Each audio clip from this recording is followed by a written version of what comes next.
কূটনীতি দেখি কম। তোমরা কূটনীতি বলতে কিন্তু মনে করো যে কূটনীতি শব্দটা খারাপ, তাই না? তোমাদের মনে যায় এর সাথে কী বলে কূটনীতি মানে একজনের কথা আরেকজনকে বলে এই টাইপের করে তোমার মনে করে, তাই না? আসলে কূটনীতি হচ্ছে খুব গুরুত্বপূর্ণ একটা জিনিস। এটা মূলত হচ্ছে একটা রাষ্ট্রের সাথে আর একটা রাষ্ট্রের যে সম্পর্ক বিল্ড আপ হয় না, একটা রাষ্ট্রের সাথে আর একটা রাষ্ট্রের যে সম্পর্ক তৈরি হয়, এটা কিন্তু কূটনীতির মাধ্যমে তৈরি। কথা কি বুঝছো? তার মানে ধরো যে একটা রাষ্ট্রের সাথে আরেকটা রাষ্ট্রের বুদ্ধিভিত্তিক যে আলোচনা সমালোচনা, প্রত্যেকটা রাষ্ট্রের স্বার্থ কেন্দ্র, মানে বুঝছো? আমরা বাংলাদেশ আছি, আমাদের একটা স্বার্থ আছে। আমরা ধরো যে ইন্ডিয়ার সাথে একটা সম্পর্ক তৈরি করবো, পাকিস্তানের সাথে একটা সম্পর্ক তৈরি করবো, মিয়ানমারের সাথে একটা সম্পর্ক তৈরি করবো, সেটা সমঝোতার ভিত্তিতে এবং কি বুদ্ধিভিত্তিক হইতে হবে। কি আমার কথা বুঝছো? তার মানে কূটনীতিটা হচ্ছে একটা রাষ্ট্রের সাথে আর একটা রাষ্ট্রের বুদ্ধিভিত্তিক আলাপ আলোচনা, তবে ওটা কি ওই রাষ্ট্রের স্বার্থ কেন্দ্র, মানে আমার স্বার্থকে আমি জলাঞ্জলি দিয়ে, আমার রাষ্ট্রের স্বার্থকে জলাঞ্জলি দিয়ে কারোর সাথে কূটনৈতিক সম্পর্ক তৈরি হয় না। কথা কি বুঝছো? এখানে আরেকটা জিনিস তোমাদের উদাহরণ দিই, তাহলে আরও বুঝতে পারবা। যে 1971 সালে যুদ্ধ হয়েছে না, আমরা অনেকেই জানি যে এই যুদ্ধটা কারা লাগাইছে, ভারত লাগাইছে, এটা মনে করি। কারণ 1947 সালে কী হয়েছে, ভারত এবং পাকিস্তান জাতিতত্ত্বের ভিত্তিতে ভারত এবং পাকিস্তান নামে দুইটা রাষ্ট্র হয়েছে। একটা হচ্ছে পশ্চিম পাকিস্তান আর একটা হচ্ছে পূর্ব পাকিস্তান। পূর্ব পাকিস্তান তো বর্তমান বাংলাদেশ, তাই না? এই বাংলাদেশ আর এই পশ্চিম পাকিস্তান মিলে তো একটা পাকিস্তান ছিল। এইখানে ভারতের একটা এই যে 1971-এর যে যুদ্ধ হয়েছে, এই যুদ্ধে ভারতের চমৎকার একটা কূটনীতি ছিল আর কি। মানে চমৎকার কূটনীতির একটা খেলা খেলাইছে তারা। মানে তার কেন এই ব্যাপারটা হয়েছে একটু বলতেছি, দেখো। ধরো যে আমরা যদি দুই পাকিস্তান, আমাদের এই পূর্ব পাকিস্তানকে শোষণ, নির্যাতন, নিপীড়ন, মানে তারা যে বৈষম্যমূলক যে আচরণ, এটা ছিল করতে। মানে পশ্চিম পাকিস্তানের লোকজন যেভাবে সুবিধা নিত একটা রাষ্ট্রের কাছ থেকে, আমরা তো পাকিস্তানের লোক ছিলাম, কিন্তু সেই সুবিধাটা আমরা কি কেমনভাবে পাই, একটু আমরা বঞ্চিত ছিলাম। এটা বৈষম্য ছিল, এটাও সত্য। পশ্চিম পাকিস্তানের লোকরা পূর্ব পাকিস্তানের মানুষদের উপর কী করতো, অত্যাচার করতো, কোনো জিনিস চাপিয়ে দেওয়ার একটা চেষ্টা করতো। এখানে যে অর্থনৈতিক যে উন্নয়ন হইতো, সব টাকা পয়সা কোথায় নিয়ে যাইত, এটা নিয়ে যাইত, সত্য।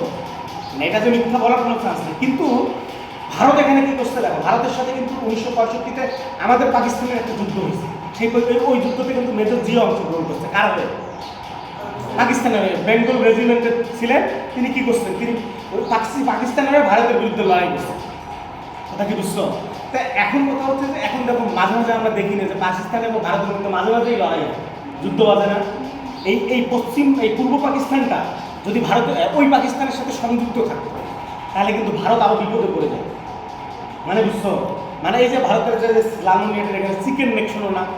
মানে একটা জায়গা আছে, এই চিকেন নেক হলে ভারতের 7টা রাজ্য, এই চিকেন নেক যদি কেউ দখল করে, তাহলে ভারতের 7টা রাজ্য ভারতের মূল ভূখণ্ডের সাথে বিচ্ছিন্ন হয়ে যায়, আলাদা হয়ে যায়। যদি সত্যি কথা আল্লাহ না করুক, যদি বাংলাদেশটা ওই পাকিস্তান থাকতো, ভারত এতদিন ভেঙে ভেঙে টুকরো টুকরো হয়ে যেত। কথা বলতে ওই পাকিস্তান, পশ্চিম পাকিস্তানের সামরিক শক্তি কিন্তু প্রচুর, তাদের কাছে পারমাণবিক অস্ত্র আছে, তার সবসময় দেখো না ভারতকে কোণঠাসা করে রাখার একটা চেষ্টা করে। ওই পাকিস্তান যদি এই পাকিস্তান এক থাকতো, তাহলে কি ভারতের বিপদ আরও বাড়তো না? ভারতের জায়গায় কী করছে, ভারত বাংলাদেশের যে সেই সময় রাজনৈতিক যে নেতাকর্মীরা ছিল, তাদেরকে সবসময় কূটনৈতিক চাল চালাইছে, মানে কূটনৈতিক খেলা খেলাইছে। এদেরকে বুদ্ধি দিত যে আপনাদেরকে এত বৈষম্য তৈরি করে, এত কিছু নেই, আপনারা কেন ওদের সাথে কী করেন না, ওদের পরাধীন মানে স্বাধীন হন না কেন? মানে এরা ভারত কী করে বুদ্ধি দিতে, আপনারা যুদ্ধ করেন, আমরা কী করবো, আপনাদেরকে সহযোগিতা করবো। এই কথা সবসময় কী করতো ভারত বাংলাদেশের লোকজনকে বলতো। আবার তারপরে যে নির্বাচন হচ্ছে, সেই নির্বাচনে আবার পাকিস্তানের লোকজন ক্ষমতা ছেড়ে দেয় না, সেটাও একটা কারণ। কিন্তু ভারতের চমৎকার করবে, তখনকার ভারতের প্রধানমন্ত্রী ছিল ইন্দিরা গান্ধী। কথা বুঝছো?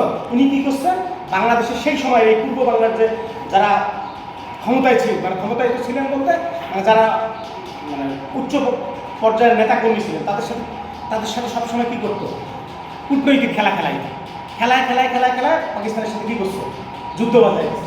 এখন তোমরা যদি বলো তার মানে ভারত এই কাজটা ঠিক করে নাই, কিন্তু ভারতকে আদৌ কাজটা ঠিক করে নাই। মানে তাদের পার্সপেক্টিভে যদি তুমি চিন্তা করো, ভারত যে জায়গা থেকে, তাদের জায়গা থেকে তারা ঠিক, কিন্তু মানে তাদের সার্বভৌমত্বের জন্য যেটা হুমকি, মানে ভারত কি চায় যে তাদের রাষ্ট্রটা ভেঙে টুকরো টুকরো হোক? তখনই তো চায় না। এটা তারা বুঝতে পারছে, সে তখনই বুঝতেছিল, মানে বুঝেছে যে আমরা যদি এই পাকিস্তানকে আলাদা রাখি তাহলে তো আমাদের এই অবস্থা। তার মানে এটা ভারতের সফলতা।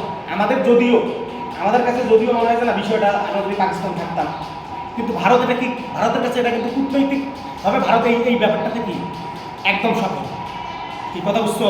তার মানে এই যে কূটনীতি মানে কি, একটা রাষ্ট্রের সাথে আরেকটা রাষ্ট্রের মানে বুদ্ধিভিত্তিক যে সমঝোতা, বুদ্ধিভিত্তিক যে সম্পর্ক, এটার নামই হচ্ছে কি কূটনীতি। যেমন বাংলাদেশের সাথে ভারতের যে মাঝে দেখো না, বাংলাদেশের সাথে ভারতের কত উত্তপ্ত একটা সম্পর্ক, মানে বাংলাদেশের ভারত বিরোধী একটা পরিস্থিতি তৈরি হয়ে গেছে। আসলে ব্যাপারটা হচ্ছে যে আমরা প্রতিবেশী রাষ্ট্র ছাড়া কি আসলে চলা যাবে? কিন্তু ভারত যদি আমাদের উপর কোনো জিনিস চাপায় দেয়, মানে আমাদের স্বার্থ বিরোধী কোনো কাজ করে, তাহলে কি আমরা ভারতের পক্ষ নিব? কখনই না। আধিপত্যবাদের বিরুদ্ধে মানে ভারত আমাদের উপরে তাবেদারি করবে, এটা আমরা মানব না। কিন্তু তাদের সাথে আমরা অবশ্যই সুসম্পর্ক থাকবে, এবং কি সেটা কূটনৈতিকভাবে যে সম্পর্কটা সেটা থাকা উচিত, এবং সেটা থাকবে ইনশাআল্লাহ। তাহলে বুঝতে কূটনীতিটা কি? তোমরা যে কূটনীতি মনে করো সেটা কিন্তু সেই কূটনীতি না। একটা রাষ্ট্রের সাথে আর একটা রাষ্ট্রের কি বুদ্ধিভিত্তিক যে সমঝোতা, বুদ্ধিভিত্তিক যে সম্পর্ক, সেটার নামই হচ্ছে কূটনীতি। কথা হচ্ছে বাংলাদেশের ইসরায়েল নামের একটা রাষ্ট্র শোনা না? ইসরায়েলের সাথে বাংলাদেশের কিন্তু কূটনৈতিক কোনো সম্পর্ক নেই। মানে যেমন ধরো যে আমেরিকার হাই কমিশন বাংলাদেশে আছে না, ইন্ডিয়ার কমিশন আছে না, মানে বিভিন্ন দেশের মানে তারা বাংলাদেশকে পর্যবেক্ষণ করে। বাংলাদেশের সম্পর্ক মানে হাই কমিশন না থাকলে সম্পর্ক থাকবে কেন? একটা মানুষের সাথে আমেরিকার সাথে যোগাযোগ করবা, তাহলে নিয়মিত তোমাকে আমেরিকা যাইতে হবে, বা আমেরিকার লোকদের সাথে না, এখন আমেরিকার সাথে কথা বলতে হলে বাংলাদেশে যে আমেরিকার হাই কমিশন আছে সেখানে গিয়ে কী করতে হবে, কথা বলতে হয়। সেই কথা কোথায় যায়? আমেরিকায় বসে কথা বলতে না। এইটার নামই হচ্ছে কি মূলত কূটনীতি। কূটনীতি কিন্তু তোমাদের কাছে কূটনীতি শব্দটা নেগেটিভ মনে হয়, কিন্তু আসলে কূটনীতিটা কি নেগেটিভ নয়। এটা হচ্ছে বুদ্ধিভিত্তিক একটা সুসম্পর্ক তৈরি করা। তার সাথে পৃথিবীর বিভিন্ন রাষ্ট্রের সাথে। তাহলে ইসরায়েলের সাথে আমাদের কি নেই? কোনো কূটনৈতিক সম্পর্ক নেই, মানে কূটনীতি নাই এদের সাথে। কি কথা বুঝছো? এইটাই হচ্ছে কূটনীতি।